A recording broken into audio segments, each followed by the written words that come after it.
Hi kids, Coach Robert here again. We are almost done with our series on where to put your pieces, at least the basics of it. So the last piece we want to look at is the king. We've looked at the knight that likes to be in the center 16. We've looked at the bishop that likes to be in the center 4 or move along the long diagonals. We've looked at the rook that likes to be on open files, likes to be on the 7th rank, and likes to attack from the edge of the board. And we've talked about the queen that likes to stay put in the beginning and let everybody else do the work for a little bit and then jump in when she can really do a lot of damage. So the last one then is the king. Now, if we think about it the way we've looked at other pieces, we would count how many squares it has and try to get it to where it has the most squares. But the king is different. See, the king is the piece that you need to protect. If you lose the king, you lose the game. So you want to make it where the king is really hard to attack. And so early in the game, when your opponent has most of their pieces, the safest place for the king is off towards the corner. And so generally that's where you want to get it. Because if that's where your opponent's pieces are the weakest, that means that's where it's hardest for them to attack your king. And so getting your king over here to the corner is one of the best things you can do early in the game. So let me show you how we do that. Let's start with a board filled with pieces. Yeah, that looks right. Put the wrong pieces back there to begin with. Okay, so the game usually starts with some pawn moves and then maybe a knight move. Get the knight to the center 16, right? And then maybe a bishop coming out. Again, also trying to get out to where it has the most effect, moving into these center 16. Well, now the king has an open path to the center. So now we might see black do something similar, maybe move a bishop move as well. Now white can do something special called castling. Castling is the only move in the game that allows you to move two pieces at once. It's the only move in the game that lets your king move more than one square at a time. And it's the only move in the game where a piece other than your knight gets to jump another piece. And so a castle, when you castle, you take your king and you move it 2 spaces closer to one of the rooks. It can go either way, as long as there's no piece between the two. Then the rook is placed on the other side of the king. Now, I showed you a kingside castle, where the king moves towards the rook on his own side.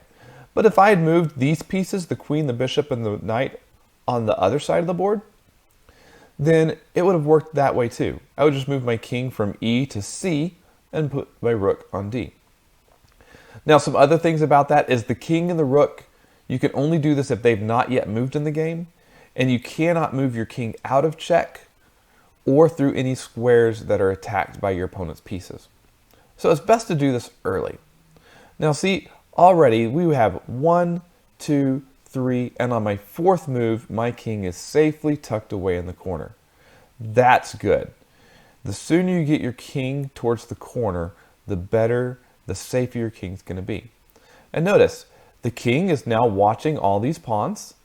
The knight is protecting the pawn over here. The rook is helping with the pawn over here. This is a really safe setup for the king. It's possible to get attacked. It's possible to get checkmated. But it's a lot harder to checkmate the king when he's over in this area than it is if he's in the center of the board. So another setup that you might see is instead of, let's say white moves this D pawn, black may move a pawn over here on the side. And you may say, well, what are they doing here? Okay. And you see this bishop come out on that long diagonal. And you see, right off the bat, now black gets to castle. Now look how safe black is. The bishop protects the knight protects this pawn, the 2 pawns protect the forward pawn, the bishop protects the square over here, the bishop protects the rook protects the pawn, the king is completely safe over here. So this is a really common setup to protect your king as well. Getting the bishop on the long diagonal. This is called a fianchettoed bishop. and your king castled safely behind it. Okay, well, sure, that's good early in the game, but at some point, your king might need to get involved. That usually happens late in the game. Let's say we have just a couple of pawns left over here. And maybe this king's over here, has its own pawns. And maybe we got a couple of rooks somewhere around. Once you get whether most of the pieces are off the board, especially the queens, as long as the queens are off the board, that's when your king can turn into an attacking piece. Because it turns out that the king is no longer safe on the edge. Let's say, for example, black has a pawn right here. Did you see that this rook can come down and checkmate the king? Because the king is in check. He can't stay on the back row, but he can't move up to f2 or h2 because it's attacked by that pawn. So once you get later in the game, it's actually no longer safe on the edge. And so you want your king to move towards the middle of the board. The sooner your king can get towards the middle of the board, the more it's going to be able to control. It's also safer in the middle of the board because pieces like the rook can't checkmate the king on the center. It can only checkmate the king on the edge. So, to summarize the king, early in the game, you want to get your king castled and safe in the corner. Later in the game, once the queens are off the board and most of the pieces are off the board, your king's no longer safe on the edge and it's safest in the middle of the board. But so for the king, it's strongest when it's safest. If your king is weak, your whole position is weak. Okay, so that covers the basics of where you want your pieces at different times in the game.